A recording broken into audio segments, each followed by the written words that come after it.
Okay, so it's 5 a.m. and it's raining, of course. It's been raining all night, even though it's not supposed to be. It was supposed to stop raining yesterday and then not rain for like 4 or 5 days. And then all of a sudden it changed and it said like at midnight it was going to rain for like an hour, 30% chance. It's still freaking going and going. It never fucking stops.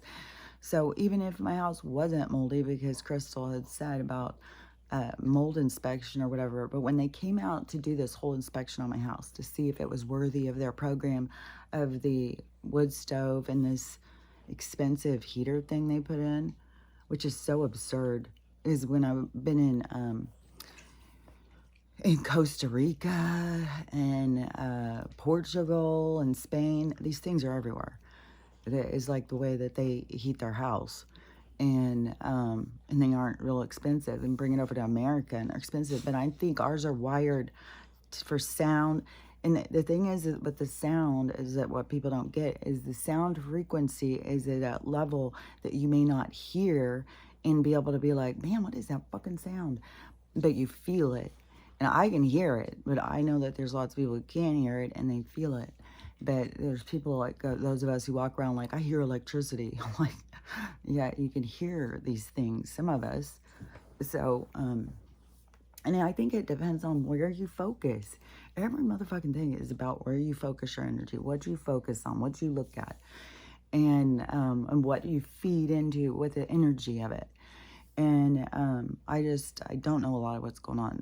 Amy has sent me some videos to show me, because we send videos back and forth of stuff going on.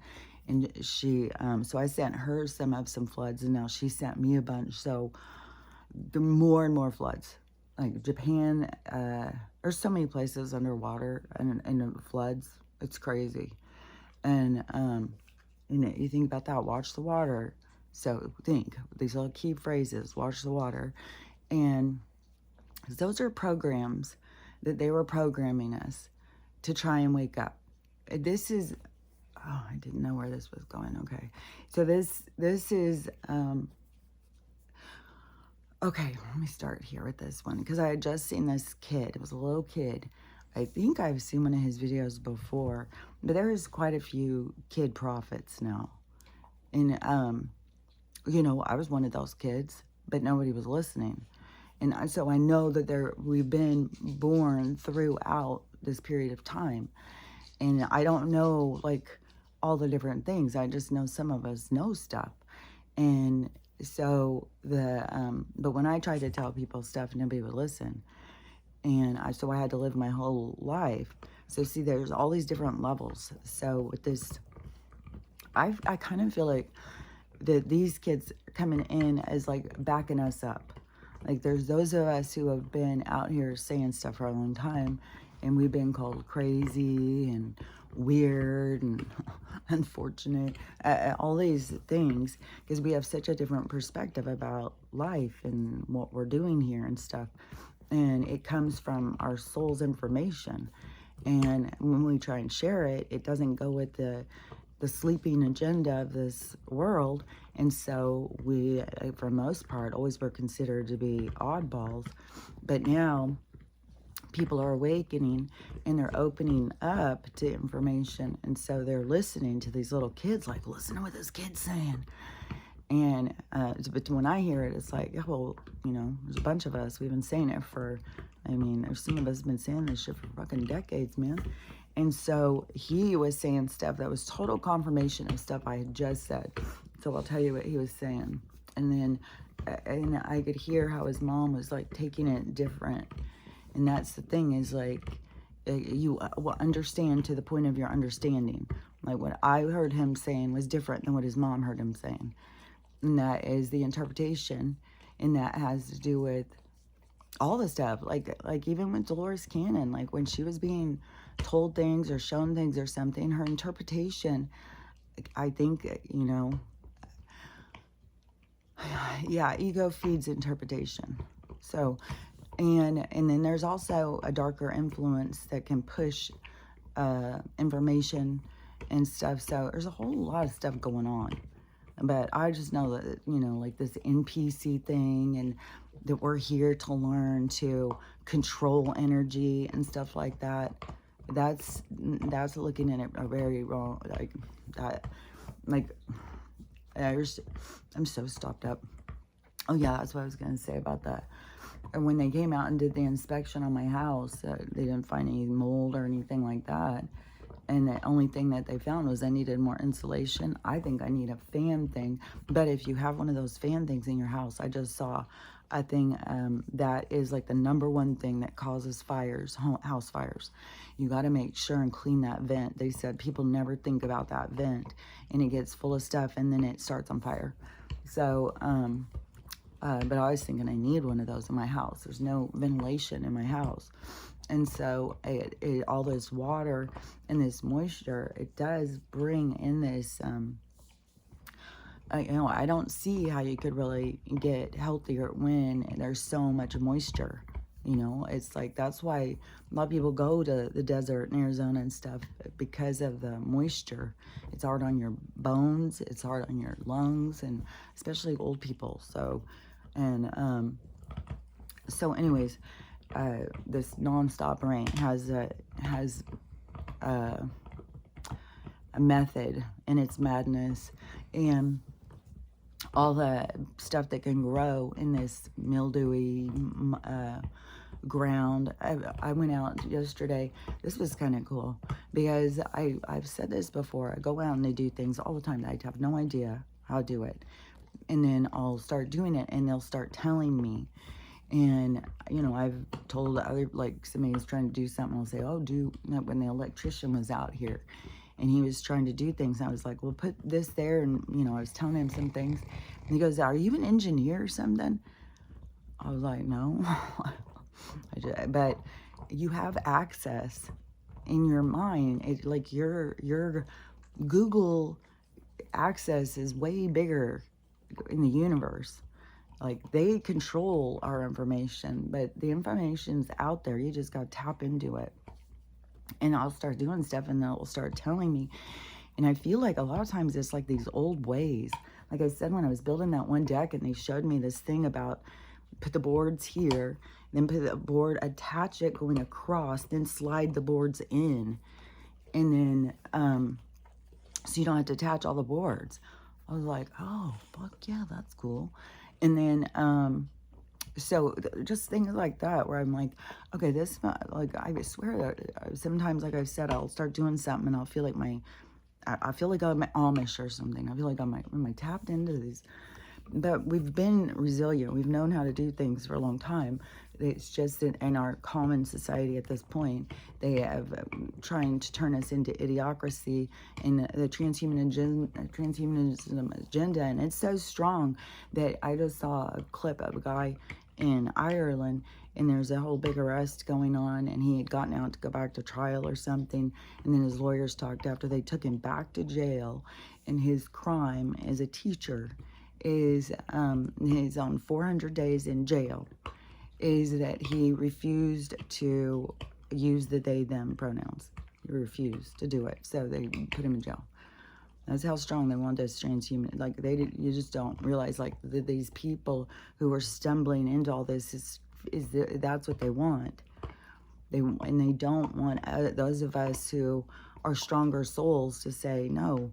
And so, you know, but this is, right now, there's so much light coming in. Like, this is the universe. Like, there's no going back. They're not taking us back. We're pushing forward. But because of the way things have gone and stuff, there's so many people attached to the agenda, and in order to be attached to it, you have to confirm certain information. And so that is part of the programming and stuff. And so this is all this stuff they have to undo. And when they see the parts of them that these weird things anchored on inside themselves as broken stuff, then see, that's where all this stuff starts coming up about what they need to heal and stuff. And there's reasons why, you know, people are just, I mean, it is so weird. Like, I thought this was weird back in 2021. I think in 2020. I think as soon as I saw, then it's just weird to watch other people not see. But I started seeing how they were pushing and becoming more and more absurd. And the information was getting more and more ridiculous. And I could see, oh, this is what they're doing. They're using this absurdity to get people to question things, to get people to be like, what the fuck? And some people, like, no matter how absurd, like, what are they going to have next? Like, Mike Wise or whatever the fuck his name is, he's going to come out that he's decided to transition at this point. He's just going to be a drag queen vice VP, and like these people be like, oh yay, you know, they think it's progress, but they don't understand where you're being taken to. Like, this isn't just open-mindedness, and this group is just all open-mindedness. And this whole thing about you're at the wrong rally, you know, there's no God here. She didn't say that part, but it's clear what she's saying. And I think she's trying to backpedal. Yesterday she was on some motherfucking live thing again, and her fucking cackle. The thing is I think a lot of these people don't understand. She's cackling at you. She's not cackling with you. She's cackling at you. She's a fucking psychopath. And it's just like, you know, she's tricking everybody. You know, it's so funny. And it's the same way Obama, Michael, and Barack were too. They were always snubbing people and that. Like, people have got little things of them talking, and their disgust with people is just like, what the hell? And so, anyways, gosh, there's a bunch of things coming in. It's like very scattered. So, okay, so she was on there yesterday, just fucking, I just can't even stand it. As a woman, what is your story like? And she's like, well, I've had a very long, hard story as a woman. Okay. Oh my God. Oh God. And then people who are all on board with this, oh God, it is nauseating. It's like, what are you overlooking? Like, this is just gross. You're supporting somebody who's this rotten, and that you, it's weird, man. But see, they all have to wake up and face this. And this has to do with the whole thing, the awakening and all of this stuff. This is what it is. And so, okay, let me think, because there's a whole bunch of stuff. Okay, so I'm going to go back on this kid. So what this kid was saying to his mom, he was saying, you have to die in order to, what was it? In order to become an angel, you have to die or something. I don't know. He said something like that. And so the mom's like, what are you talking about? What are you talking about? She's filming him. And so he's telling her that there is a point to pain and suffering, and that is why you come here, because going through pain and suffering and loss is what makes you grow. And you grow, that is how you become an angel, or, you know, a stronger spirit or whatever. Like, what I'm saying is like how, you know, he says a little different than how I was saying it. But like I said, I was hearing what he was saying different than what his mom was hearing. Is his mom is hearing, you know, that we all have to die to move forward in what's about to go down. And she was asking questions, and then he said something else, and she goes, so you mean we have to shed our old self in order to be rebirthed? And that is what it is, primarily, is what the awakening is this shedding your old self. But you have to face your old self. You can't shed something that you're not even looking at. And that is where the fault is in their new spirituality, is to not look at things that bother you. Like, oh, that bothers me. Oh, look the other way. Hurry, look the other way. That is the opposite that you want to be doing. And so they've been misleading a lot of people. Raise your vibration. You got to keep it high. And then the people are like, oh, it's so hard. Especially during this time period. And it's because you're not supposed to just raise your vibration and just sit there and not face your stuff. No, you got to realize, like, your vibration is a certain thing, your soul's vibration, and just the fact that you're going towards your soul's information is going to raise your vibration. And it's not going to just drop down because you're sad and depressed. You've already connected to a higher vibration. but there's going to be fluctuations in how you're going to feel as you go through it. But that doesn't mean that you are lowering your vibration and doing bad, because you're facing the things that are hard and painful. You're letting them go. You're purging them out of you. And that is the process of the rebirth. You have to face your trauma, face your pain, face your suffering, and see the gift that lies inside is the expansion of you. And that is what this kid was saying, but more limited in his stuff. But I can share the video if anybody wants to see it. But that is what I keep trying to get across, is that there's a reason why you're here. And the reason you're here is to go through the stuff. Even though, they've somehow convinced people that that's when life sucks, is when you're going through stuff. That's when you're learning and growing, is when you're going through stuff. That is like, it's almost like you should celebrate. It's, it's hard to go through stuff, and then right now we're going through such serious stuff, like, boundaries and stuff, like, and people's boundaries are getting we're coming in, our boundaries are becoming a conflict of interest in between each other, but we still have to stay in our boundaries and let them form themselves. Don't just give up your boundaries because they have boundaries, and so it's like, well, I better just give up my boundaries. No, each person needs to realize that you taking care of you is the primary resistance, the primary thing that you are overcoming here is you managing yourself, because you've been under control. And so, but you have to go in and, take care of yourself. I just had somebody say, yeah, sometimes I feel like I get out of control and I should, whatever, with the impulse, but then I fight that impulse. I was like, so you think it's better to be out of control? I haven't got the answer back on that. Hopefully he just said it wrong or something. It's like, okay, that is, because I'm telling you that your goals here as a soul is to learn to manage yourself and overcome your emotions and your desires.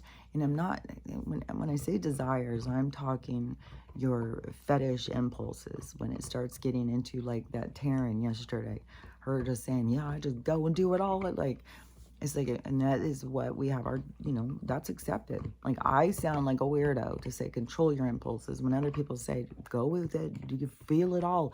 But that energy is changing. Like, that energy was here. Everybody was doing that. That's why I said this is like the lights are going to come on in Babylon, and everybody's going to be looking around like, oh my God, I did that. Oh, you think anybody saw me? And it's going to feel like so much humility and shame is about to envelop this world. And one thing I saw, this one girl, she seems to be kind of like on my vibration, and I saw her, and she said in her FYP she'd seen where Italy had flooded, but she said that she's seen all these people now who are saying, what's going on, like, why is Jesus not come yet? Where's he at? We weren't supposed to be going through all this. And it's starting to sink into people, like, because they all are going to have to face, Jesus is not coming to save you. It is like, you are not a soul that needs some soul that's over you to come in and save you. You're a powerful soul. You've just forgotten who you are. And they've tricked you out of believing in yourself. And so this is the journey to turn your, get back in tune to yourself and realize you're just the same as Jesus. He's not over you. You're the same. He was trying to remind people of who they were. He wasn't saying, hey, I'm better than you. I'm better than, you guys. No, he's trying to remind people of who they are, because you get into this suit and you forget. You get caught up in emotions and desires, and which lead to fetish and shame and guilt, which can also lead to crimes against other beings. And so learning how to control ourselves is a very valid, important thing for us to be doing. And learning how to do it in the game is especially. And so, but what it is so the dying is like this old version of yourself. And because there is no real death. Death is not real. Like, even if you leave this game, you're right in another one. You're not, you go into another world. You don't leave this one and stop existing. You just go into another world. You're just like, as soon as this encasing, it's holding you in your vibration, because your vibration's higher.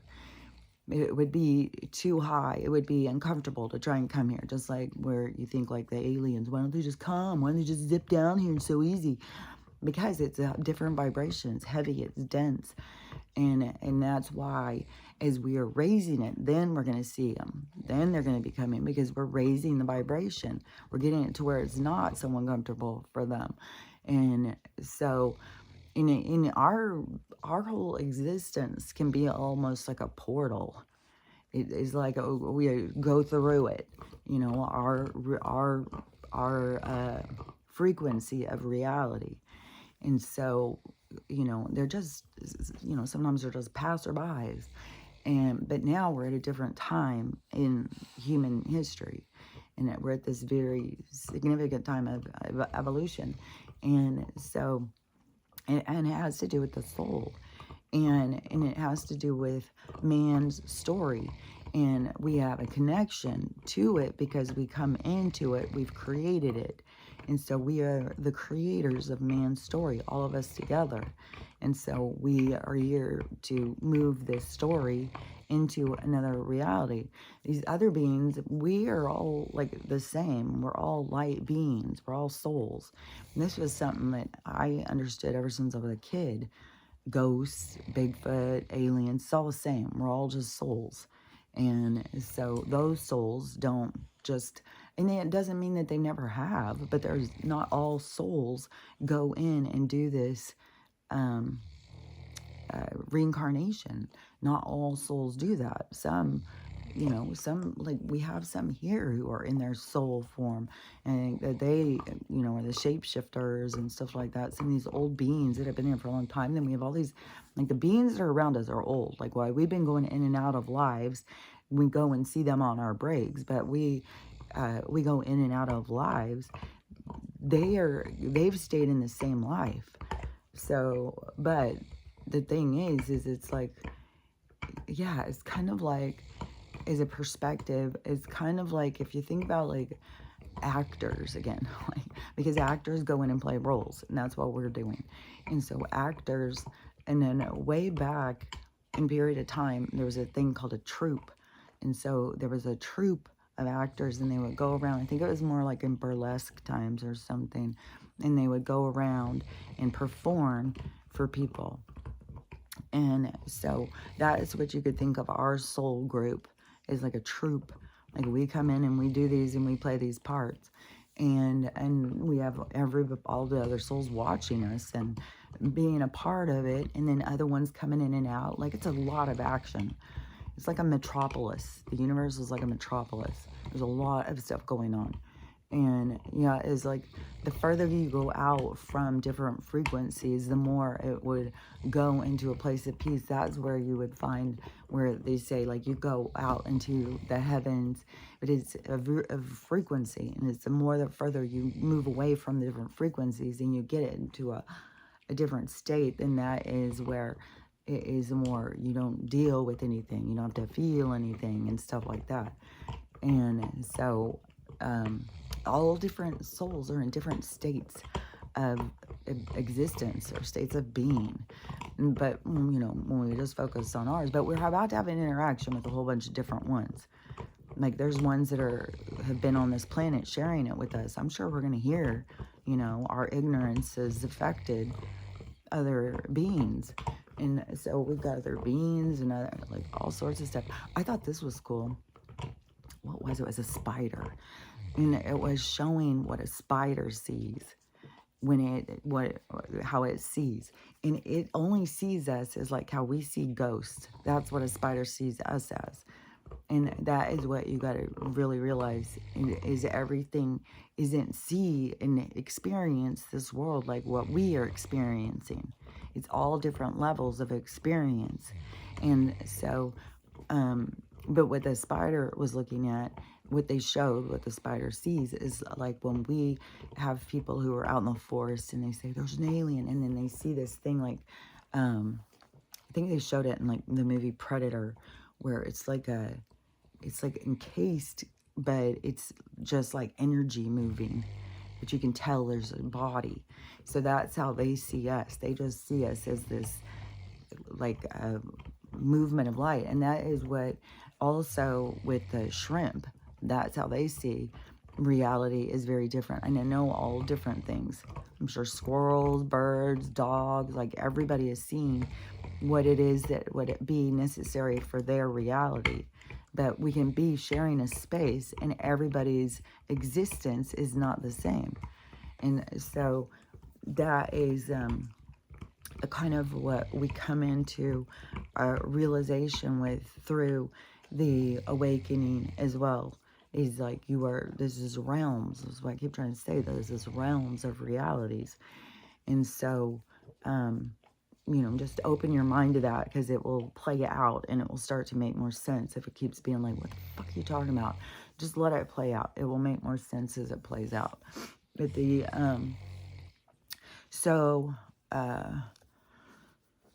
I think, wait a second, because there's like this shuffle.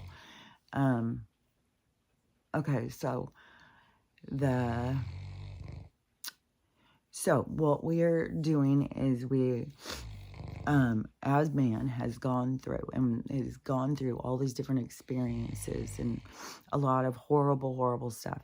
But as souls, we go through all of this horrible stuff because it evolves us, that we become smarter and stronger.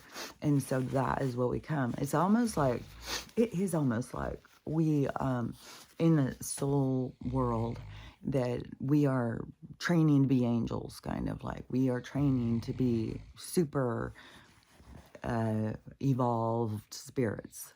I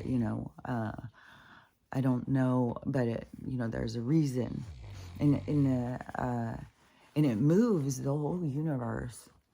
I'm telling you, we are the action of the universe, and it's crazy because I can see all these different kinds of visuals, but they all kind of say the same kinds of things. It's like this grid of connection, and it's like if you went way out, like the Watchers or something. Right now, I feel like we have like all these, everything's getting closer. Everything's spinning faster. Everything's getting closer. And so we have these, like, the Watchers and stuff, these souls and stuff are beginning to have appearance and shape to us. Even though I think that they are also doing stuff with the holographic sky, but that is to create tension, but it's also to create confusion, because then you don't know what's real and what's not real. But that's where you got to know, like, all these things are real. So whether they're trying to confuse you or scare you or whatever, that there are certain things that are real. And so there is like beings around us, and it doesn't have to do with size and shape. But we are all different sizes and shape, just like in our realm of reality. Like there's spiders, they're just as significant. I mean, we got fucking gnats and stuff. I don't know about the gnats. Like they're very, like, I don't know if a soul just like puts in and becomes like a swarm of gnats, or if I can't imagine a gnat just being one soul is just going to go out and be a gnat. Like it takes a lot for us to just come and be a human. So, but there's energy sparking off, and it can just take form. And it is how, we're learning in this, for the soul, is because we have the two different things going. So the soul, and we're learning to not be bound by the physical, and that is what will change, and where people will become more like superhuman and be able to do things that we didn't think we could do, like live for hundreds of years. And so all of those kinds of things is because we're going to break the programming, and we're going to tune into our souls, and we're going to live through our souls rather than through their programming and their belief system. And their belief system is based off of, it's not even a theory, it's based off of a projection of a creation that they created in order to see what they could control with our minds and making us sick and killing us off and stuff. And so that is it's another thing that we're like breaking free from. So all these different things we're breaking free from, their programming, their mind control and stuff. And that's why it's hard to watch some of these people who are still so trapped in the mind control. And like I said, it's not just the blue people. The blue people are very trapped, and I don't know what their thing is. I don't understand how you could dislike one person this much that you could be this blinded. Like it's odd, but that is where they have to face their own demons. Like I don't know. I mean, it's so strange to me.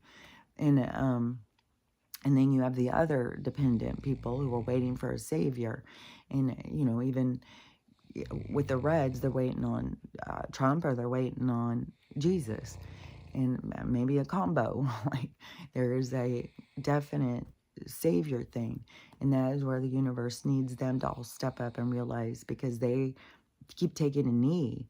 They won't stand in their own power. The blue at least stands in their own power. Hey, I can be whatever I want to be. I want to be a woman and I'm born a man. I can do whatever the fuck I want. At least they've got that going for them, that they think outside of the box, even though it's not spiritually insightful to believe that you need to make changes to yourself once you're birthed. Like you come in the way you come in for a purpose. And so for them to, so they have things that they've got to work out. Both sides have things they got to work out, but both sides are so busy pointing fingers at each other that they don't have time to look at themselves. But the universe is going to say, hey, don't you worry about that. We got you covered. That's why the lights are going to come on, and everybody's going to be in Babylon, and there's going to be so much humility. And that is where we're going to, that's to me, the tribulation. The tribulation is facing the trials and tribulations of being. And that is choices and consequences and getting caught up in things and who we align with and stuff. So we have to heal all those things because it comes from somewhere deep inside of us. And then healing it, that is the transformation. That is the redemption of the soul that is coming into you. And so this is the process that we're going through, is this rebirthing of the soul, of there's a confusion because we keep on being like, well, the human has its own storyline going, but the soul has its own storyline going.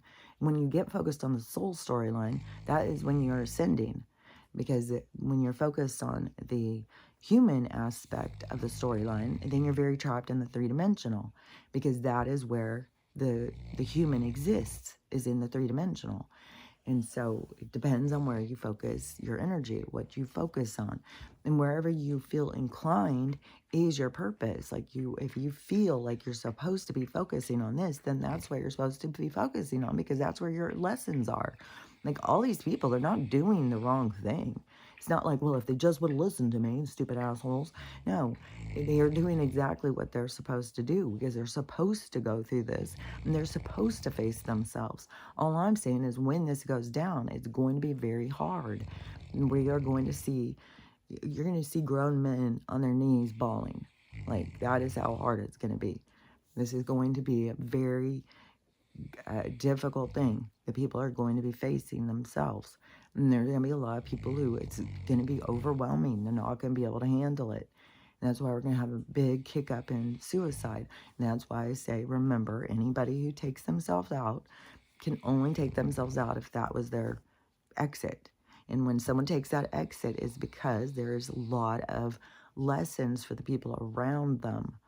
Otherwise, a building can drop on somebody and they can be out in a second. No, everything has an exact reason. And this is something too, is, what was this? This was something that was going, that was being shown. Okay, so, but it was yesterday, so let me see if I could see it. So, the people who go, man, it was good. Okay, and the people,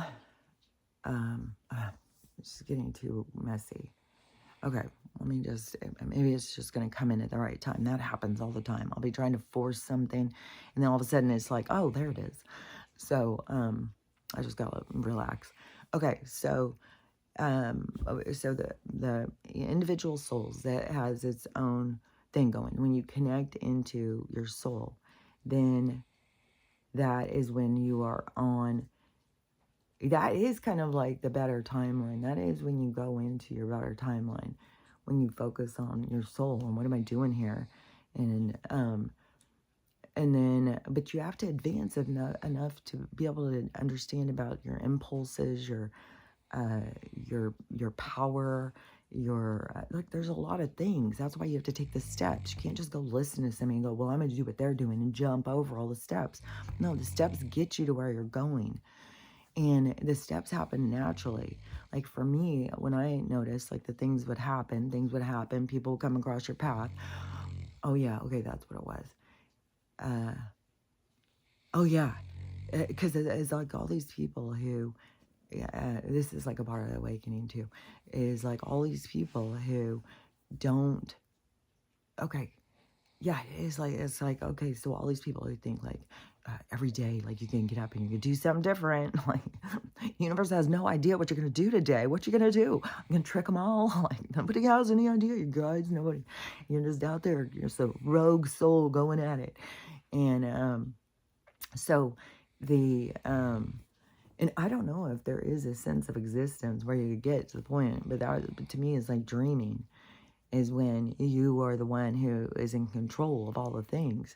And going into a reality, there's not some soul that's going to come and take it all over for us, and we're all going to be like, oh, he's in charge, he's the best manifester, he's got it all under control here. It's like, well, what the fuck, people? Oh. So but you know, there's a lot of stages we're going through in this awakening for people to get to where they're going.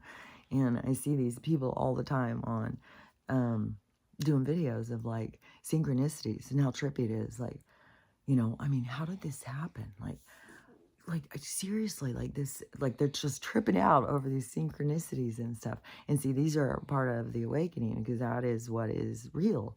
Like, yeah, everything is lined up perfect. You're not a rogue soul out there just going to town and they don't know what to expect. And no, it's all set up. Your life is by design. And so the more that you can get into that understanding, the more that and prevail, the more you can prevail is the more it is you can use your lessons and stuff. You know, the more that you go out, like someone crosses your path and you realize, oh, I mean, what is the chances of this occurrence? So there's got to be something here. And realizing that every moment of your life has some kind of significance somewhere. Someone's watching you and it triggers them into realization. Like, there's always things happening. Just as you can be walking down the street and see something and all of a sudden you get a whole thing. And that is all of us. And so the synchronicities are the signs to you that this is all pre-planned. This is all set. You don't need to do anything. There's nothing you need to do. Like, you don't need to get up in the morning and think like, oh my God, how am I going to do this? What am I going to do? You just start doing it. You just start going and it will happen for you. Things will just play out for you. And it just does. Oh, you know, I got started on this thing yesterday. Okay, so I didn't finish talking about that either. Okay, so I'll tell that first. So, you know, because my son-in-law was supposed to be coming to do the roof thing, but I was starting to feel like, okay, something's going on.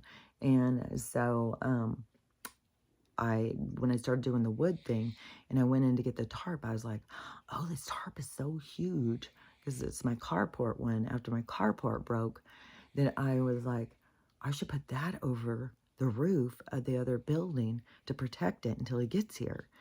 And so it doesn't fit it all the way, but it fits pretty good, especially over the part where he said there's damage. And so, and I'm sure, you know, the rain's just getting started. Pretty soon it's going to be the hail, the wind, the snow, and every fucking other thing. I'm so fucking burnt out on winter. I swear to God. It is like when they said it was like 2020 and that the bullshit happened on that day, and which drug out for weeks. But it was when the dark winter started, and then we've only had some brief periods of time without it. Like, it's been a long fucking winter, man. Dark, long, hard, very wet, a lot of sickness. Oh yeah, and yeah, all this sickness is tons and tons of people are being diagnosed with this fast acting. We just gotta keep spreading the word, get people to get comfortable with the deworming. Like, we just gotta push it and push it with everybody.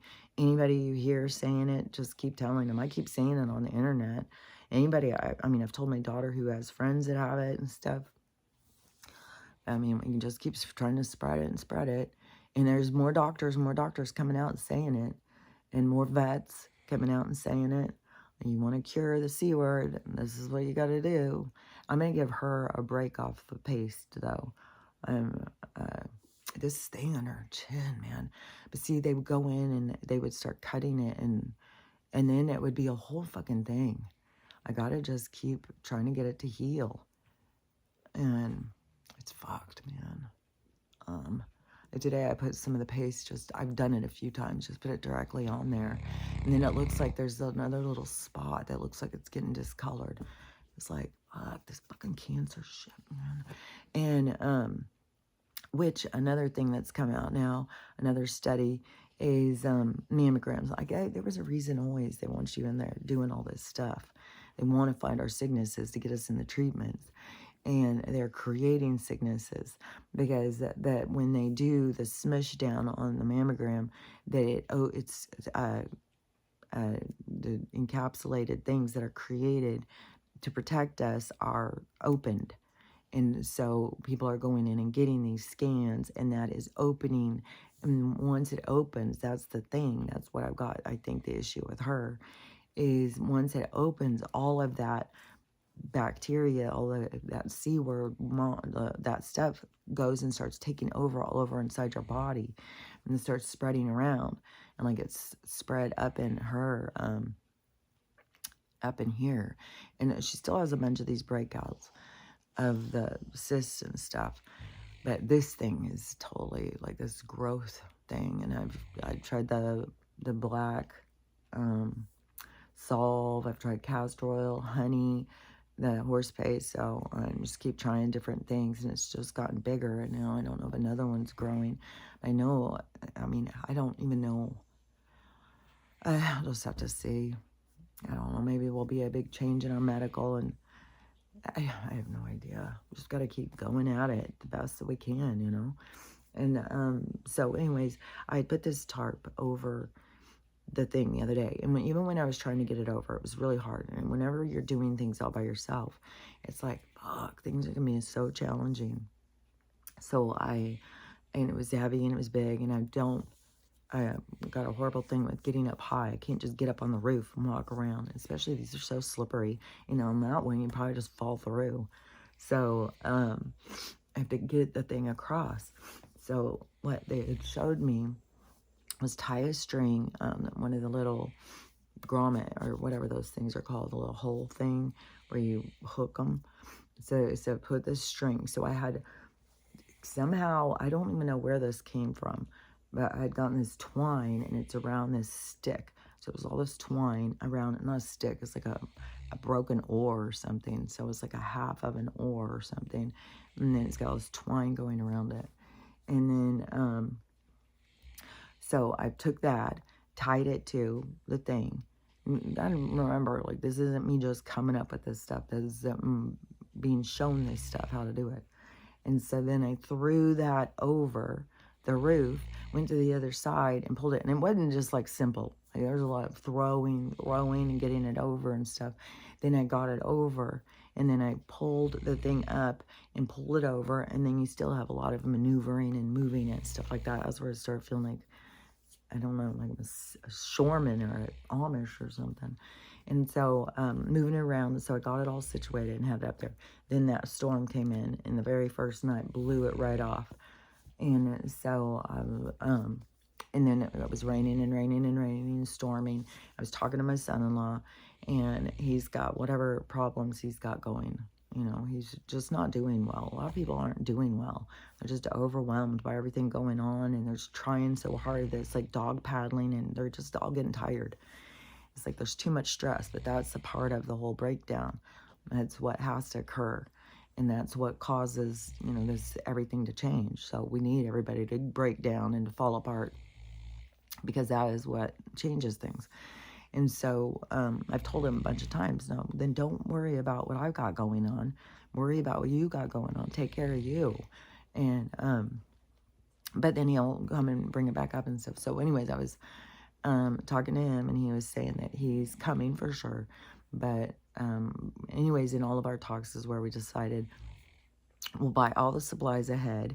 I'm going to pay him ahead. We'll get everything, and then we'll go by the weather. And maybe we won't be able to do it till February. So it's like, I've got to get this tarp on there to protect it until. And so yesterday it stopped raining for, I don't know, a minute. Seriously, it drizzles nonstop. Even though it's not raining, it's still just drizzling. I don't know if it's falling just out of the trees still or what. It's just so fucking wet. And the ground's so wet, you're just mushing. I couldn't even believe when I touched the roof when it was doing that stuff. It's like mush, man. It's like, it's probably better off to remove all of that and just leave the wood. Fuck, man. But I don't know how rotted the wood is from having all the rot on it. So, and that's where the problem is like, he doesn't even know yet what he's got to deal with when he comes. And so we need to have all of this stuff. And so we may need to just replace all that whole top wood and everything, which is probably is going to be. And so, but this works better, you know, to get those supplies and then be going at it. And as this is all going, because, you know, if all of a sudden my house goes underwater, then it's going to be like, well, we don't need to worry about that anymore. The universe has showed me where we're headed. So, you know, it's all this just wait and see. You know, am I going to be like another Whidbey Island area, or am I going to be under the water with everything else? So it's just, you know, waiting and see. And so he said he was going to be coming, and so I wanted to go out and get the tarp back on. And so then I thought I was going to put it the other direction. So I started trying to do that. And I was using the same method to get it over there. And then it started, I was having all these problems. And then they're like, well, untie, just cut this string, tie this one to this pole, hold it where it is so it doesn't slide back. And then take another piece of string, go over to that side, hook that on, and then hook it and pull it over. I was like, oh, smart. Yes, okay. So I swear to God, I felt like I was out there setting up a circus tent or something. I'm going around tying this part, doing this. And see, I don't know this stuff. They just show me and tell me all these different things of how to do stuff. And then, you know, I get this stuff done by myself. And so now I've got it all tied on there. But that still doesn't mean, the windstorm could come and rip it right off. So whatever's going to be is going to be. And, but whatever was going, all this stuff, and, you know, seeing all of these floods and floods and floods. Like, there's so many places that are flooded. And so it has them on my mind all the time. Like, what do I do with the dogs if the water starts rising? There's one thing with the little ones. Well, Archie's the only one I could really hold. Even Max would be very heavy, especially if he was wet. He's carrying him around like I don't know. He's very awkward and stuff. So I don't know, but I could hold on to both of them. And Stella, I just don't even know. Like, she would totally have to be dog paddling and stuff. And I kept thinking, so what could I get us on? So I was thinking, if a windstorm comes, my beds, it's like these new kind of frame things. So it's like this wire frame thing, but it's like underneath, it's like, I use it for storage, but I'm going to use it for our shelter because it's got a mattress on the top.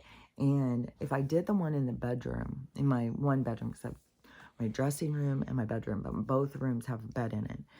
And the one in my bedroom has a big long dresser that is solid wood. And so if a tree came and hit into there, see, there would even be the added protection of that part. because if it came and it hit through here, because my bigger concern is the dead one right here, and if it came, but any of them, like you just don't know, like, so if it came and hit through here, you know, you try and figure out like the angles, what it would go through, but I still think it would have so many things to slow it down. I don't think it would just smash down on the bed and crush us under it, but it could, you know, we could totally be trapped under the bed. And like that lady who was like, took 8 hours for someone to find her. Yeah, I have a SOS thing that was at this house when I got the house. This is this little light, and it's like a little flashlight thing, but when you when you put the battery together, it starts doing SOS. And so it's this red flashing light. And I think everybody should get one of those. I was like, that's pretty cool. Also had a wound up radio. So I have that wound up radio thing. And then I have a light, and I have a bunch of candles. I have, so I have food. I feel like, you know, if the power goes out, because these people are gone, it's almost a month. Like they're 24 days or something with no power and the bad weather and stuff. So, oh, which I got my little suit yesterday. It is so fucking cool. So my fleece pants are like putting on a blanket, which I think those are so cool. And I don't know, I think I was wearing them as outerwear, but now they've become innerwear. So so put those on. So I had on sweatpants, then I put on my fleece pants, then I put on my new suit, and so all this whole rubber suit thing went over me, and I think that is also a smart thing to have. Like, I feel like if it was a lot of water, I would still be protected from some, even though it would come up. But if I put, there's a way that you can layer the stuff too, to try and keep from getting as wet. But anyways, I feel like I'm getting more prepared for all of the stuff, that anything can happen. So anyways, under the bed is where I was thinking it would be our safest place, because it has that top thing, it has a mattress. I could even go and get the other mattress and put it on top of whatever bed I chose. But that one where the dresser would catch the thing and not let it go as far down, that seems smart to be in that room. But that room also has more underneath it, because it has an electric thing that raises it. And the other one is more just like two empty cages, like me and the dogs could be under there easy. So it seems like that would be the smarter one.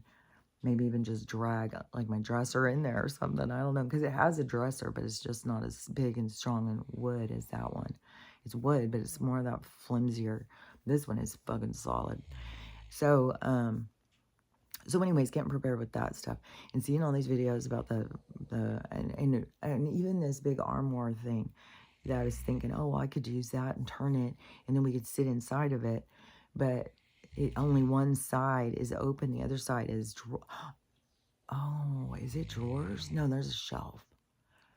But I could fit on one side of it probably. But I would have to silicone it. There would have to be things I would have to do. So I started thinking, well, I need to get a little rowboat. And so I started looking on Marketplace again. I found a whole shit ton of them. So I was messaging all these ones. There was one that I really liked, but it is 4 hours away to drive 4 hours and then turn around and drive 4 hours back. I was like, look, man. And so there was quite a few that were around here.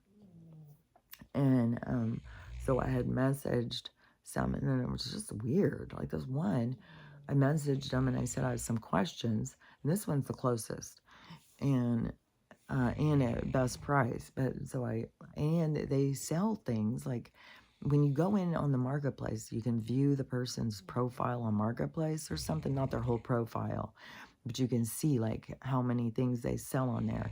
So kind of, I don't know, you can kind of see like, are these people shady?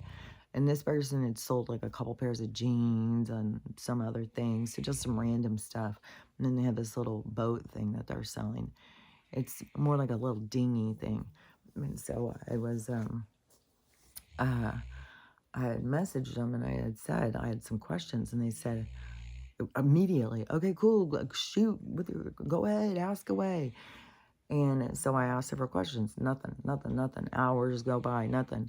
So I'm like, this is weird. So I said something to them. Are you getting my messages? And they said, oh, sorry, I'm at work. I'll have to message later when I get home, then I can talk better.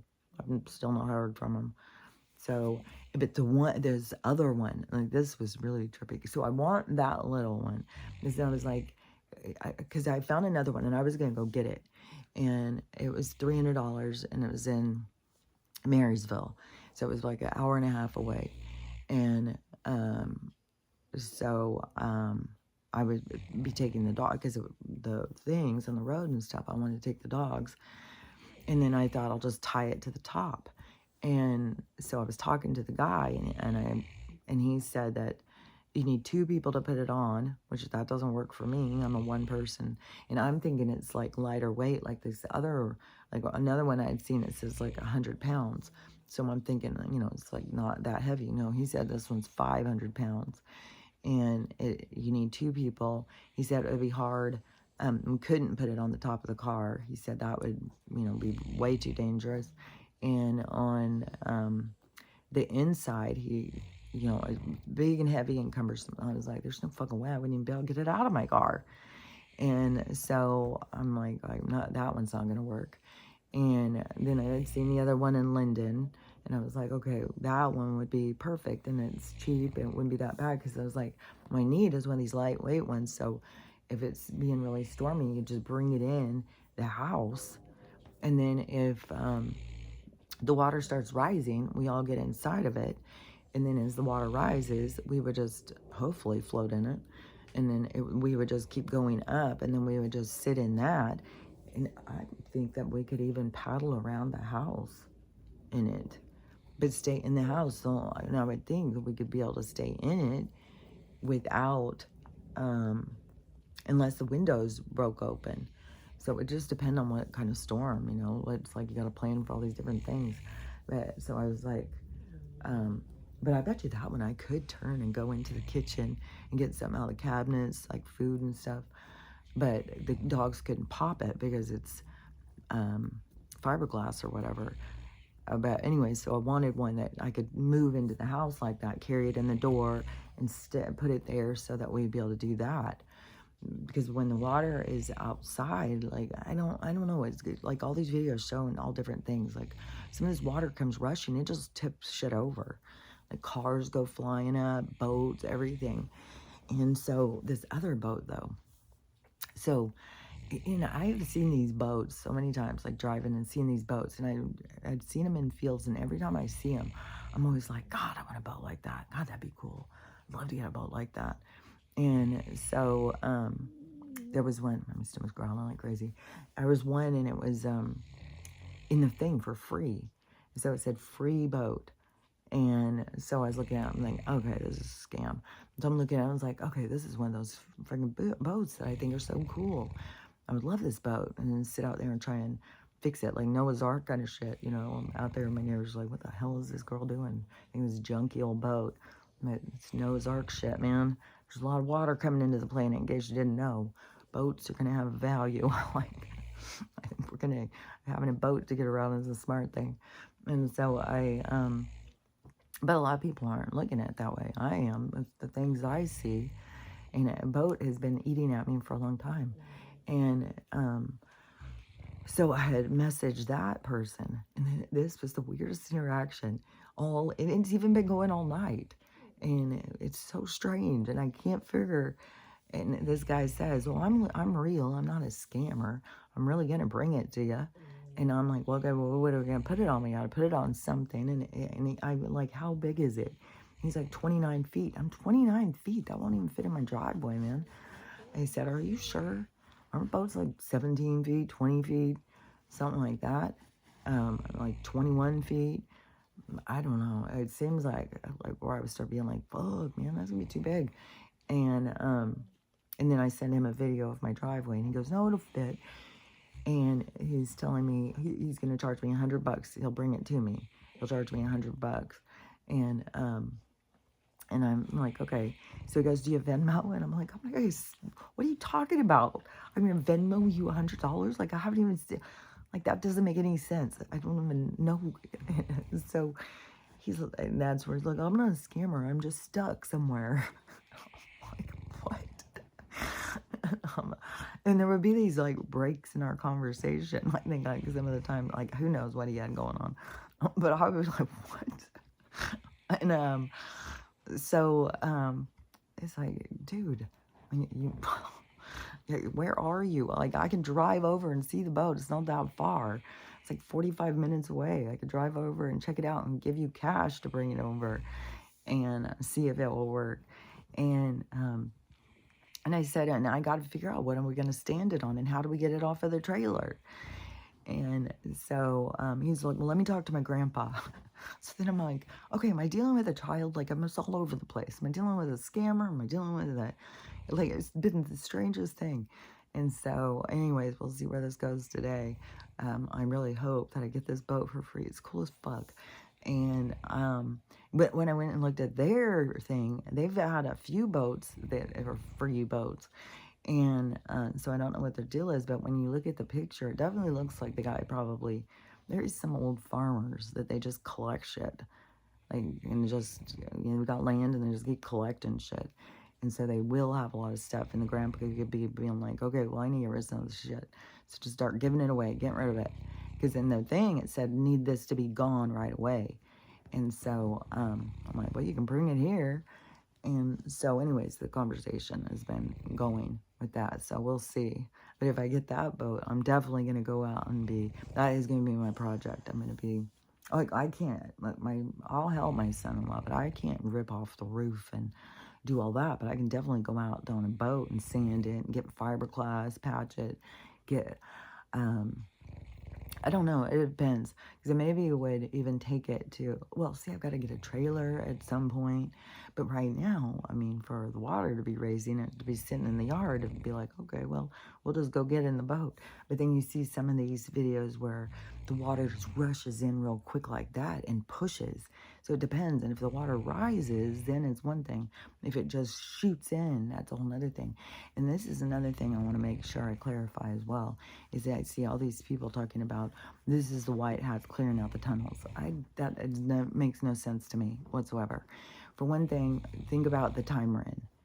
And so they are not going to be the ones going in, and they're trying to save us, not trying to kill us.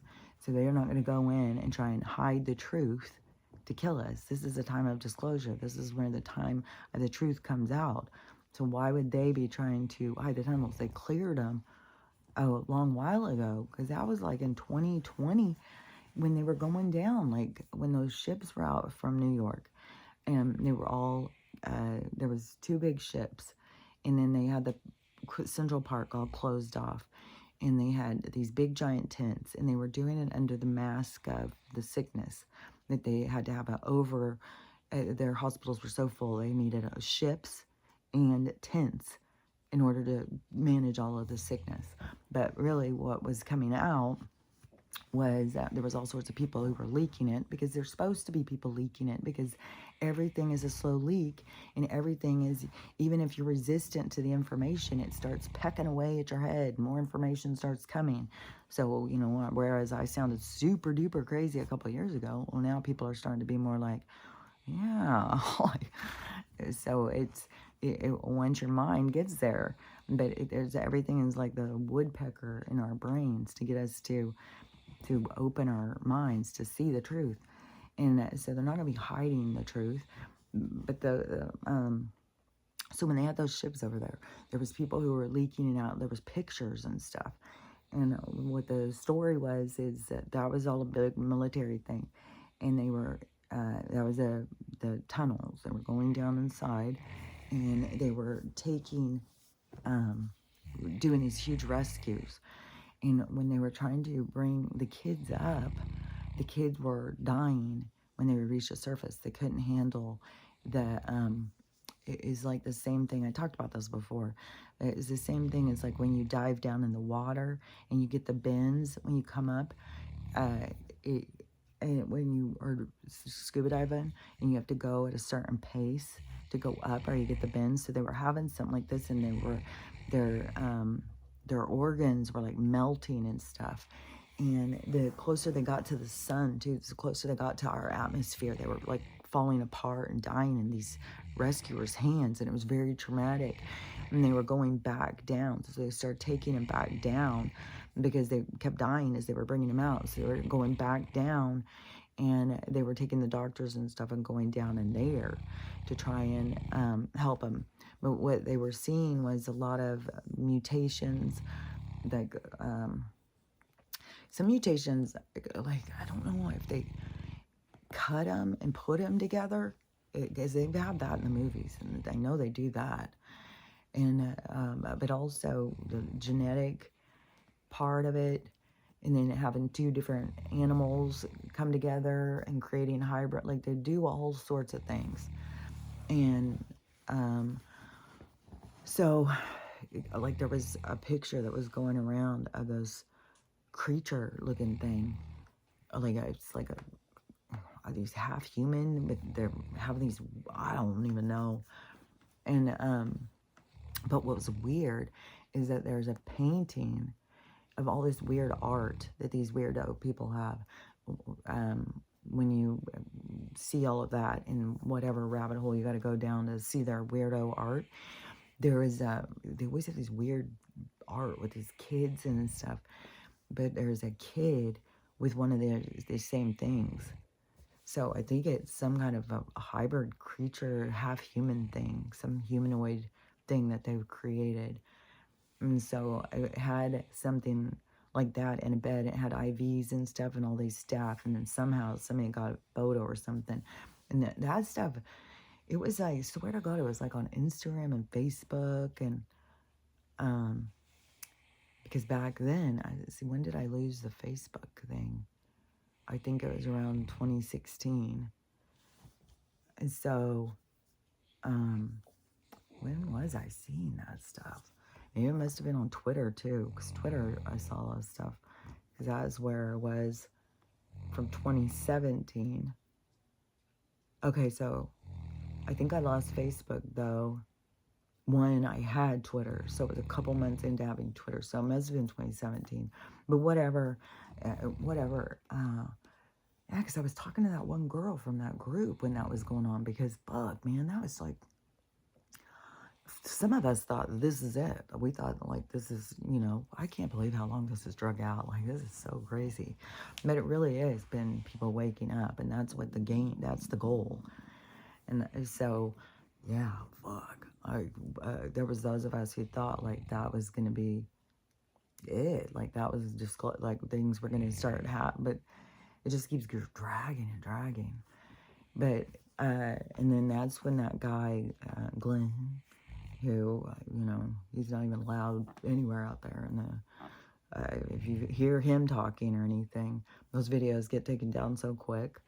And, but he was, there was videos and he was talking about, and I think this is where he started getting taken down so hard, because he was, and I don't know what his deal was, if he was friends with people in the military, his connections, I'm not sure, something with his connections, but he started knowing the tunnels and what was going on in these battles, and he started talking about it, and that at the time, that was when people were seeing flames shooting out of sewer systems and stuff, when that was going down, and when water was down, coming up through the sewer.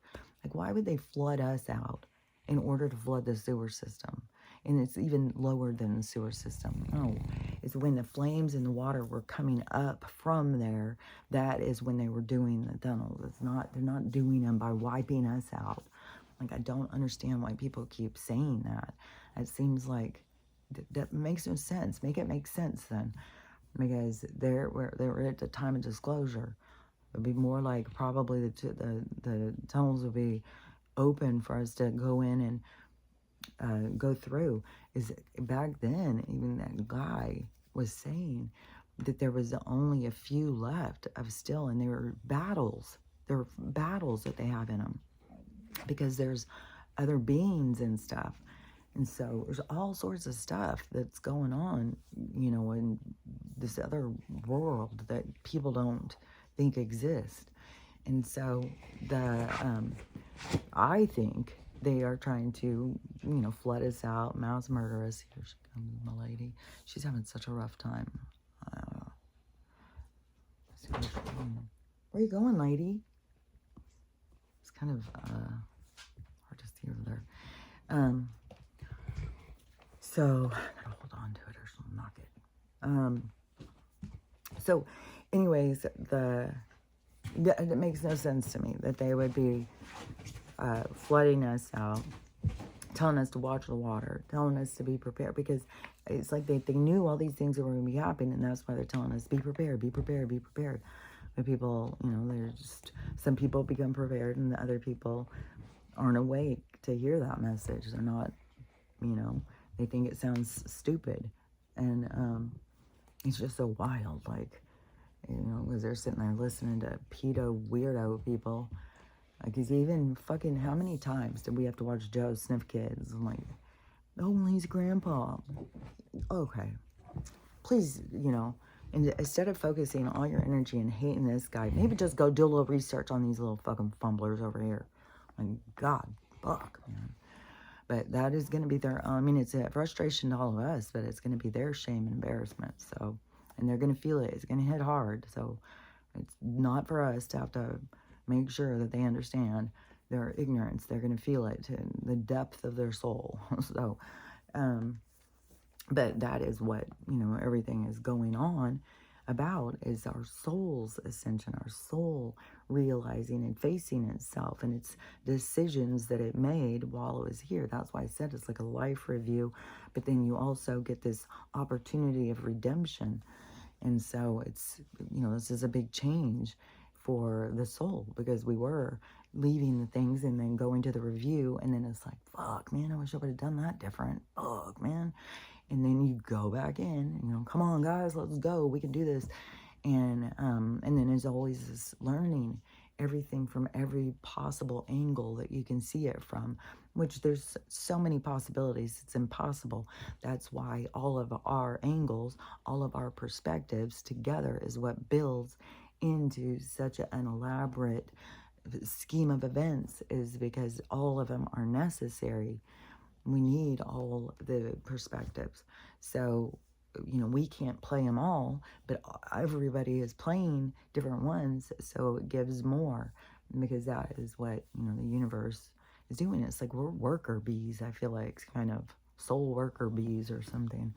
And so but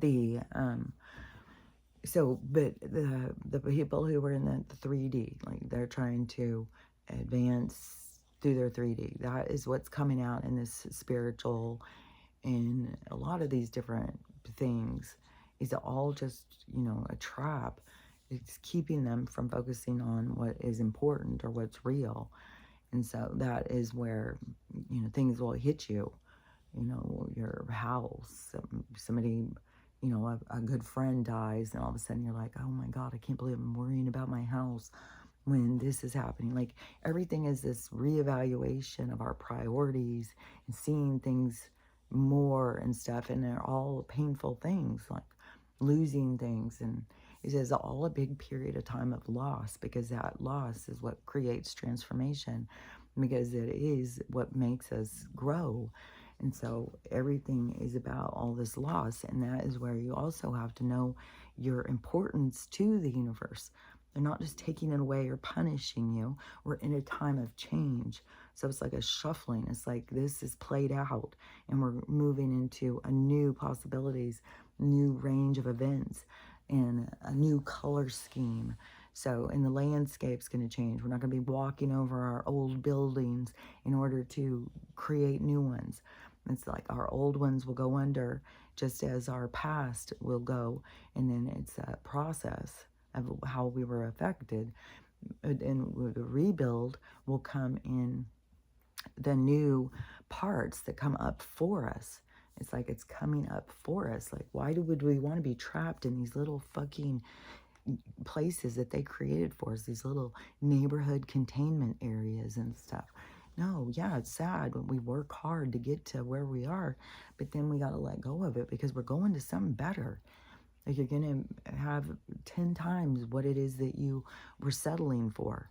And so that is, but you got to process through letting go and what it is that you hold on to. Because in all rationality, there's no way that it's yours anyways. You don't take it when you die, so it's not yours to begin with. So you have to process your entanglement with it, your attachment to it, how hard you worked, how important it was for you. And I know, I lost a house that was it was so important to me. I loved that house. And I had a lot of ego in that house. I was proud of that house. Like, it was fucking, I really liked that house. And, but I wasn't, a super duper fan of the neighborhood or whatever. Like, neighbors had already told me that they were doing a petition to get me kicked out because I worked all the fucking time, and I had teenage daughters who were wild and had parties when I would go to work. And I worked at night, so I'd be gone all night. And that's why I didn't want to keep working at the hospital. But then I started making so much money in the traveling nursing that I was doing it because it all becomes about the money and making, and then you spend, and you got to treat yourself because you work so hard. It's like, it's just ridiculous way of living. But, I lost that house when I got the brain injury. My whole life, my whole identity, everything. And then when I went into the last bad relationship, then that house, I became attached to that house, and I really loved it, and I get real attached to the creation of space, which is here also what I've done, and I've done it all by myself. Whereas before, when I did it with a husband, they always shamed me, like I was trying to make them do too much, taking advantage of them and stuff like that. It's like, no, this is just what I like to do. And so this one, it matters to me, like all the rest of them. This one has great significance because I did it on my own, and it was kind of like showing, like, hey, look, I can do this. Like, I can't do everything. I can't go get the bathtub out. I can't take the roof off. I can't go do all the plumbing. And if my son-in-law doesn't want to do some of those things, I'll hire somebody else to do them. But the roof thing is the bathroom too. I mean, like, if that starts going down more, I'm gonna have to call somebody out to move it, to take that tub out and fix the floor, which I think I could fix the floor probably if the tub was out. But the tub is one of those big old heavy tubs, and there's not a lot of space in this little place to take this big tub out. There's no fucking way I could do it myself. Even when my ex was here, and he was trying to, he's like, oh, this needs to have like a couple of men who are going to come in and do it, and it's a very awkward small space. It's like, what, did they build the house around the tub or what? So anyways, got that whole thing. But there's some of this stuff where I feel like I need to be gone from here to have some of this work done. And then it's like, but I don't even know what the future is of my reality at this house. But so I have lost plenty of things. I lost a lot of things that were important to me and that I loved.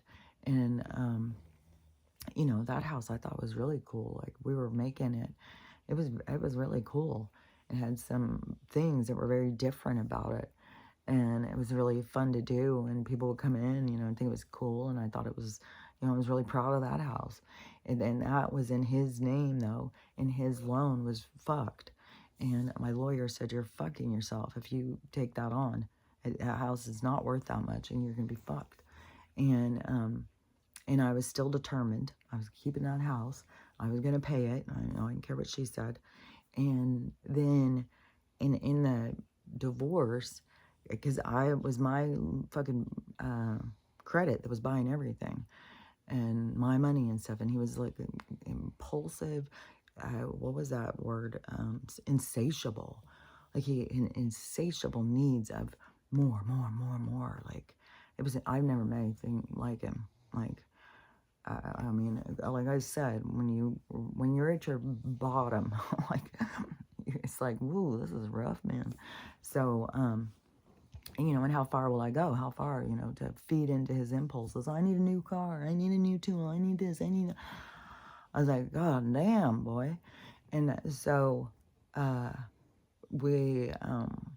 had a loan on a new camper, a new truck. This is like his fourth or fifth fucking car. Like, I can't even tell you. Like, if I went through the list, like, it was mental. And this new camper that we got, and now we'd already had another camper. That was a whole camping trip. I could tell that whole crazy story. But this was new. and it had to have the pickup because it had to be pulled, and I couldn't pull it and stuff, and it was and when he left, because he had already made the whole plan, he was going to take the truck and the camper, he was going to go live in them, he already found a place, he was going to go park there, live in those, and make the payments on them. And even though they were in my name, that's what, he wanted his truck and his camper. He was going to live in it, and I could keep the house, but I needed to make the payments. He was so worried I wasn't going to make the payments on his house, and I was going to ruin his credit. His credit sucked anyway. What the fuck have you bought? Like, I'm kidding. And plus, I knew his attitude. I knew how he was fucking over that girl over off in his school student loans, and he thought it was funny. I was like, dude, like... Same thing as with the third husband, where he thought it was funny that he cheated on his ex-wife. And then it just so happens I cheated on him. How's that feel? So he took this stuff, and it didn't feel good. Like I've heard a bunch of times. He told me that was the most devastating thing. Because him and I have had contact. He's still tried to contact me up until now. Like, but I haven't answered it. And I was like, he has no idea. Like, he has no idea where I'm at. I'm right here. You're on Instagram trying to find me, and I'm just right here. Like, so funny how that is. But so anyways, he stopped paying. He stopped paying the house. He stopped paying the camper. He stopped paying the truck, and they got repossessed. And then they started going after me that I was gonna have to pay those. I stopped paying his house then. I was like, fuck you, dude. Well, that's some fuckery. And so anyways, that fucked my credit, and then I had to work on getting it back to get a place, because that fucked me off all the things, and I couldn't go rent a place because I had dogs and stuff, and I'm big dogs, they're very particular. So that's one thing why their dogs are being filled in shelters right now, because the fucking corporations and LLCs that own all the rentals are making us jump through fucking hoops, and people have to choose shelter over pets. Like, everything is these choices over, our priorities. This is what's coming to the surface, our choices, and they're pushing us to make bad choices, that's for sure. And so anyways, but that house was important, and I know the significance of losing things that matter. Divorces are big losses. I've gone through several of those, and plus just the stuff with my kids, ever since this whole thing started, and you start seeing how people look at you, like, it's like you just don't realize how people look at you until you start seeing. And that's been a big part of my thing. It's like, what? Even with my sister the other day, where I wanted to say, like, why is it that there is nothing I say that you believe? Nothing. Like, you don't even go do the research into looking into the thing. No, just go ask Snopes. What does Snopes say about it? Snopes said I'm lying, so therefore don't look into anything I'm saying. It's like, and this is just like, this has been such a highlighted event in my life. That's where I started seeing, like, oh my God, people really look at me like I'm a fucking idiot. People really don't have any respect for me. And I can't, when it came to my kids, it wasn't like I was going to shame them. I mean, I fucking raised them. So obviously, I was like the dynamic in the house of, I can see it. I can see how it got to be where it is. But anyways, there's things that have to be healed, but it's like these people have to see. They have to make this shift. They have to see, like, I'm not a fucking moron. I'm not an idiot. I'm not crazy. I'm not a racist. I'm not all these things that you guys have accumulated me into being. You don't see me for who I am. And that's sad. I mean, and I've processed through the sadness. And the other day I was just like angry. I was just like, this is bullshit. I'm fucking over it. Like, I'm just done. Just, everybody wants to cut me out of their lives over and over and over. Well, maybe I just don't want to talk to anybody else for a while. Maybe I don't want to deal with any of y'all shit. I even said, don't drag me into your fucking drama. Like, like, it's bullshit. And then, you feel bad. 'Cause I don't ever want to make anybody feel bad, but then that's me backpedaling and not being true to my own self. And so I know things have to play out, and everybody's going to see, they're going to see that I'm not the person that they thought I was. They're just, it's like the same thing as like with Donald. Like there's all these different people. It's not just him. There's a whole bunch of us, and we're all living lives with people who don't see us. And that is what the awakening is going to have. That is what the things that keeps them from seeing us is their own biases.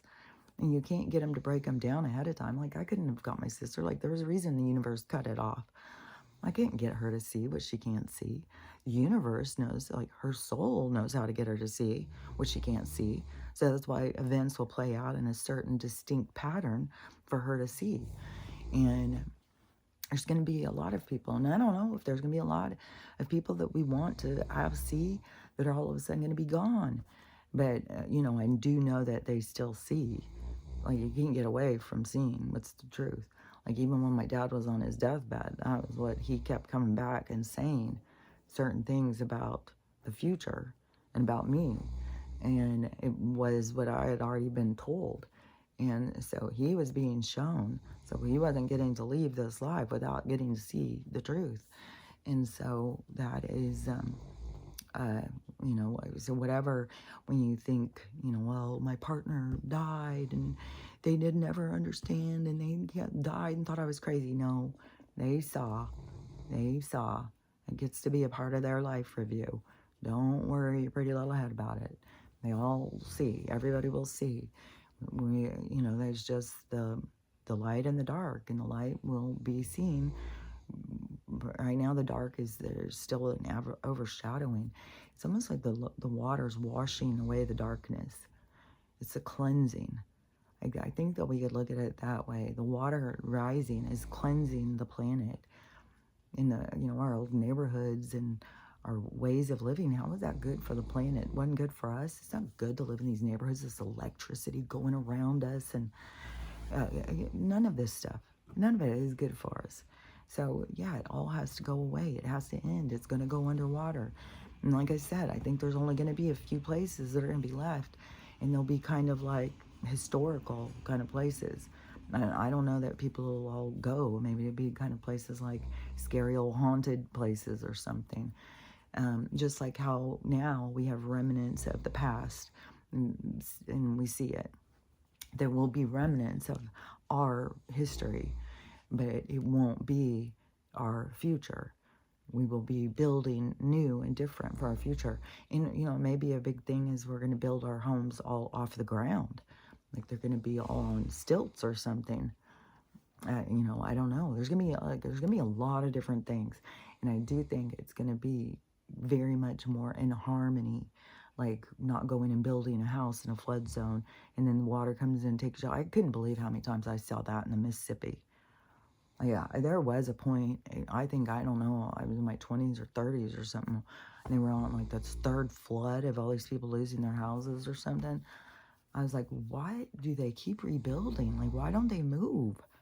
Why don't they move out from there? Why keep doing the same thing? But that is like, I don't know, it must be like a program or something people run. But it is a sign of mental illness. And that is, like I've said, to me, I get called mentally ill. But I look around at these other people and I'm like, these people are mentally ill. This is what mental illness is. To hate this guy when you don't know him, and to ignore the fact that this guy is a motherfucking predator, and sit and laugh, listen to this cackling, babbling fool. Her drama, like, we should get some of that wives out, like, the husbands that she spread her legs for, or something like that. Let's hear what their woman's story is about you as a woman, lady. God damn, I don't know. Maybe Willie was not married. I think he was married, but I don't think he's the only one. Like, I think that she used, which is even gets weirder. It's like, I don't even know if she's a woman. There's weird shit with Will Smith. Like, everybody's talking about Tom Cruise and the fish now. Like, him like, I mean, the fetish is, like, I would assume is the reason he's so particular about the size is because his penis is inserted into the mouth, and then, you know, the sucking or whatever, you know, he enjoys, like, but you would kill it, wouldn't you? Like, when you, I don't know, like, maybe it goes down there at the, I don't know. Yeah, they kill it because that's what people keep going in the bathroom after him and finding dead fish.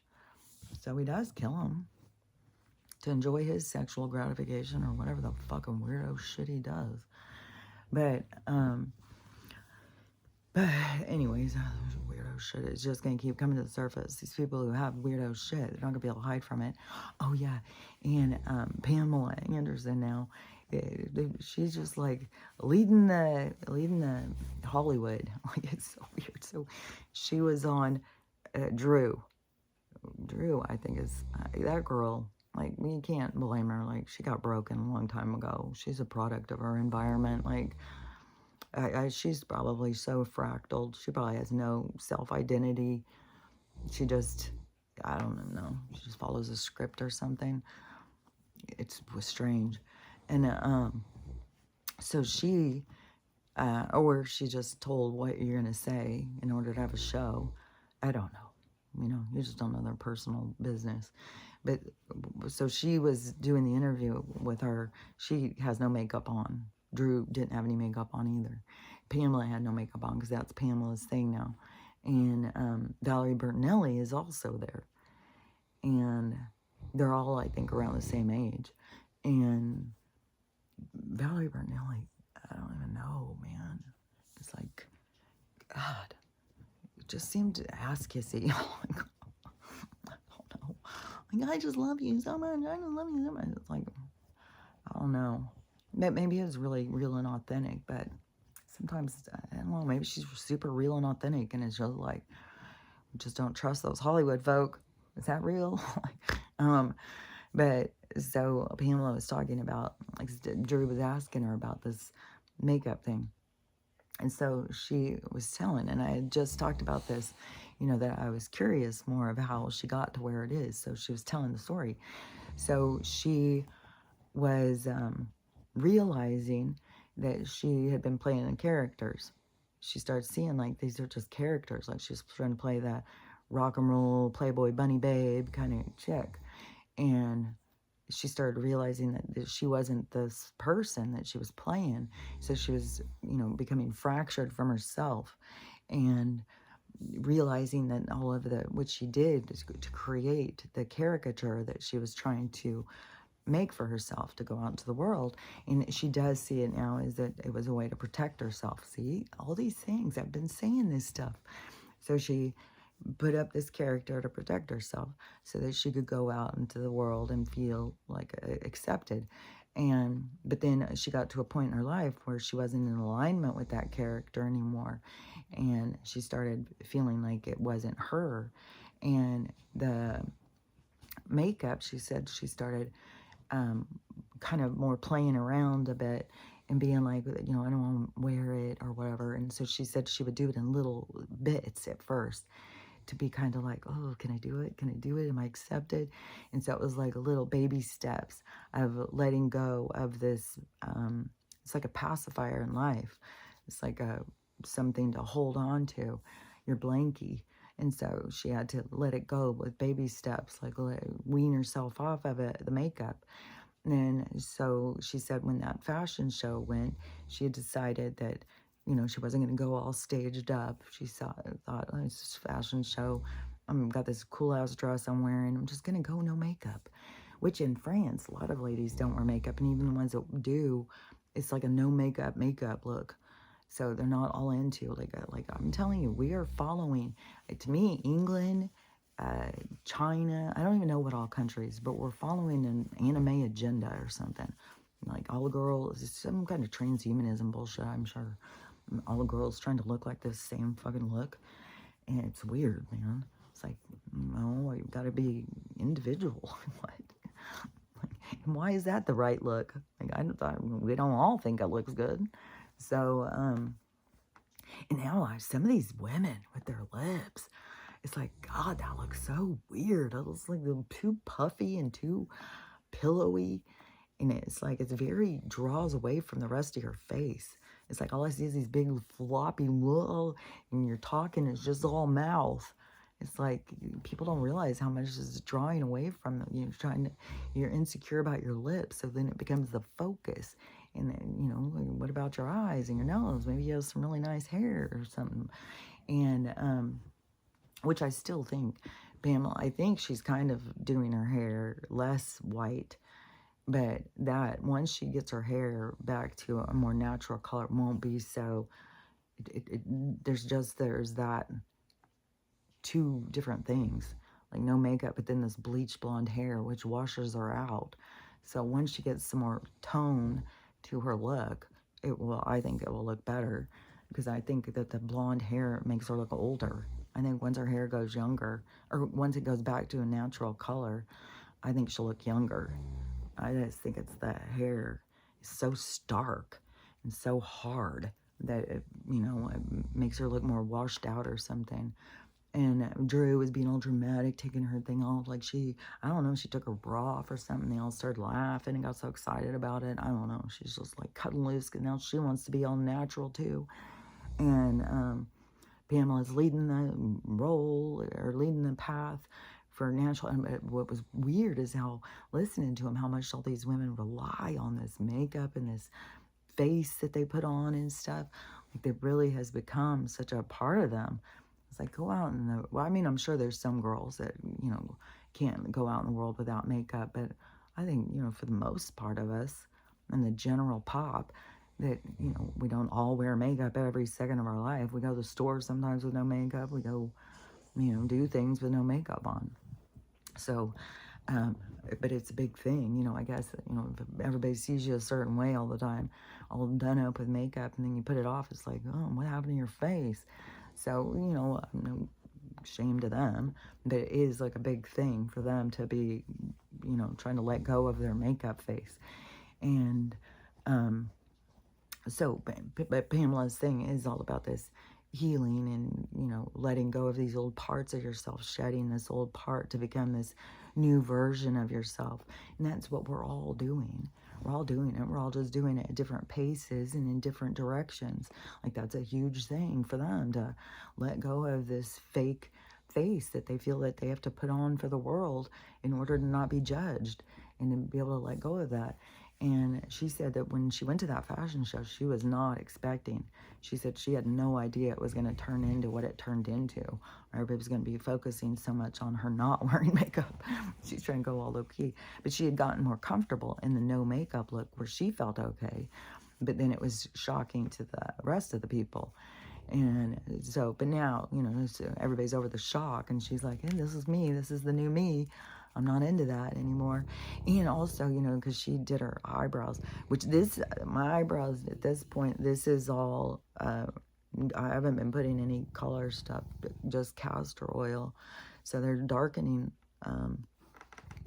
And even though that she's damaged her follicles by pulling them, I think that she could still do, like if you overplucked your eyebrows back in the day with the Playboy bunny look, then I would just keep putting castor oil and stuff. Just keep babying the area that you've damaged. Keep giving it attention. Keep giving it loving. Use your visualization to see what it is that you want to see. See your eyebrows growing back in. See them getting darker and stuff. So anyway, she's headed towards the more natural thing, but she's still in the steps because she still has the hair thing.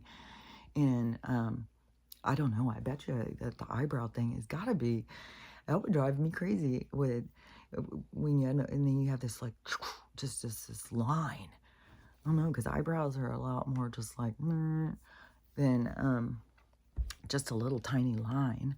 So, but I, you know, if you did do that, because it was a big common thing, you know, tons and tons of girls, my daughters, and I kept telling them, because my mom told me the same thing, because there was a trend of plucking back when I was a teenager too. And then people tell you, what are these eyebrows down here? So when I went to go pluck, my mom said, don't pluck your eyebrows. You won't have any. They fall out as you get older, and all the ones that you pluck out, they won't grow back. So I was told, and so I tried to pass that on to my kids as well. But, you know, not everybody listens, and you can't tell everybody because some people, that's their lessons. And so, but there is things that you can start growing stuff back. I think that you could heal those follicles and stuff. So, anyways, that's what I would do. And I don't know how far she's into it with the herbalists and naturopath and, you know, all of that stuff. Or if she's still in this like phase of just like letting go of this physical presentation that she had created, because that is steps. Everything is steps. Letting go of your programming, how you got there, why you were doing it, what you were doing it, and everything is just a process. And we're all in this process. We're all processing different things at different times, but we're all in this process. And it is long. It's long. So, you know, if you're getting frustrated at this point, you know, just know it's been going for years before you were awake. Like, and it's probably going to keep going for a while longer. But I do 100% feel like we are at this time. Like there's so much water rising. There's so much truth. There's so much like this, you know, this date coming up ahead of us. It's got to be some kind of a push off. Like there's got to be things that are falling apart right now, leading us into this. So we've got to be close to those lights coming on in Babylon. And everybody's standing there naked and embarrassed for who they're standing with and what they're doing. So there's going to be a lot of shame.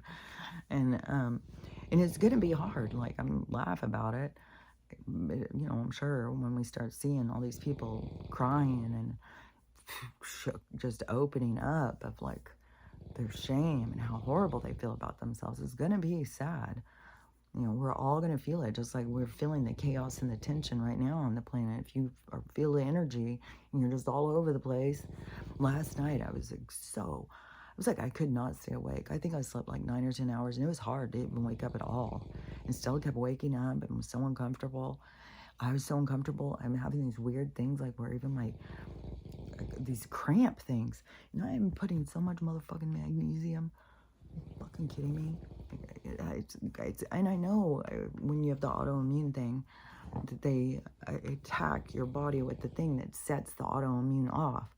So no matter what it is, your autoimmune is already on hyper alert. So you're already fucked. So your body's already in overreaction. So I know I already have that in the overreaction.